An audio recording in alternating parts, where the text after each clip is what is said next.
CAA दाव से 400 पार।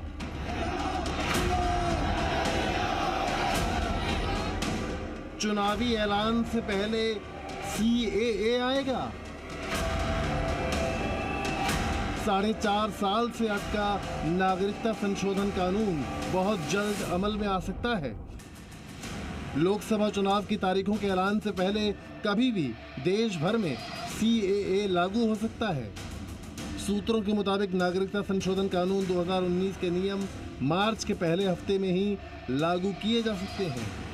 2019 में ही संसद के दोनों सदनों में सीएए कानून पास हो चुका है, लेकिन उस वक्त देश के कुछ हिस्सों में सीएए के खिलाफ बड़े पैमाने पर हिंसा और प्रदर्शन हुए थे। दिल्ली में तो प्रदर्शनकारियों ने शाहीन बाग पर ही कब्जा कर लिया था।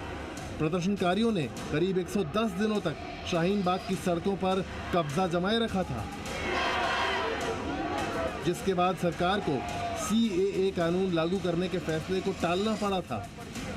अब करीब 4.5 साल बाद सरकार सीएए कानून के नियम लागू करने की तैयारी में है।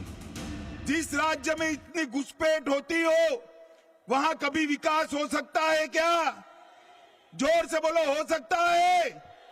और इसीलिए ममता बनर्जी सीएए का विरोध कर रही है, सीएए कर नहीं दी। मगर मैं आज इस सभा में कह कर जाता हूं, ममता दीदी, सीएए देश का कानून है, इसको कोई रोक नहीं सकता और हम सीएए को लागू कर रहे हैं। नागरिकता संशोधन कानून आखिर है क्या और इससे क्या होगा, आपको आसान भाषा में समझाते हैं।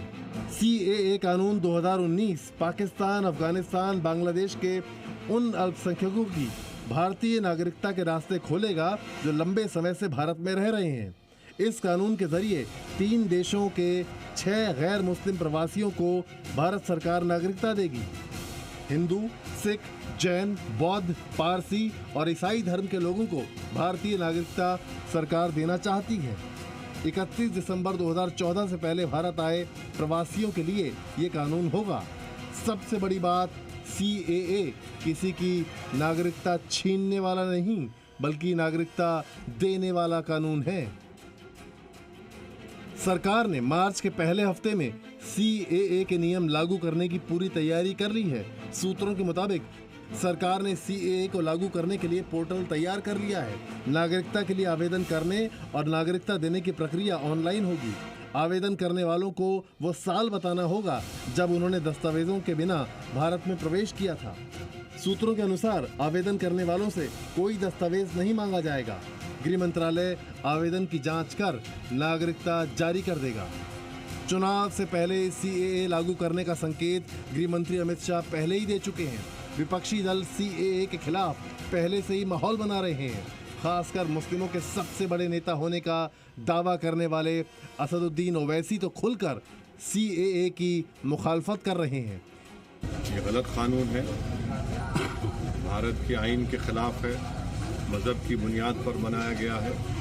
हम हरगिज़ कभी खिलाफ नहीं थे कि चाहे हिंदू, सिख हो जो पाकिस्तान में रहते हैं, अफगानिस्तान में रहते हैं, बांग्लादेश में रहते हैं, वो आ सकते हैं हमारे वतन भारत और लॉन्ग टर्म वीज़ा देकर एक प्रोसेस है उसका, उसके बाद उनको भारत की शरीयत भी देते हैं। मगर ये जो कानून बनाया गया, सिर्फ सीएए को आप अकेले नहीं दे सकते। सीएए को आपको एनपीआर, एनआरसी से देखने की ज़रूरत है। और ये इसका मकसद एक ही है कि मुस्लिम अक़लियत को, दलितों को और उन गरीबों को, चाहे किसी मज़हब के हो, उनको तंग किया जाए। तो मजलिस इसके कानून के खिलाफ थी और हमेशा इसकी मुखालिफत करते रहेगी। सीएए बीजेपी के घोषणा पत्र का हिस्सा रहा है। जिस तरह से बीजेपी ने अपने घोषणा पत्र के बड़े वादे, राम मंदिर और अनुच्छेद 370 को पूरा किया है, अब उसी तरह चुनाव से पहले सीएए के वादे को पूरा करना चाहती है। और उसे पूरा करने के लिए अब बस गिनती के ही दिन बचे हैं, क्योंकि अगले 15 दिनों के अंदर कभी भी चुनाव की तारीखों का ऐलान हो सकता है। ब्यूरो रिपोर्ट, जी मीडिया।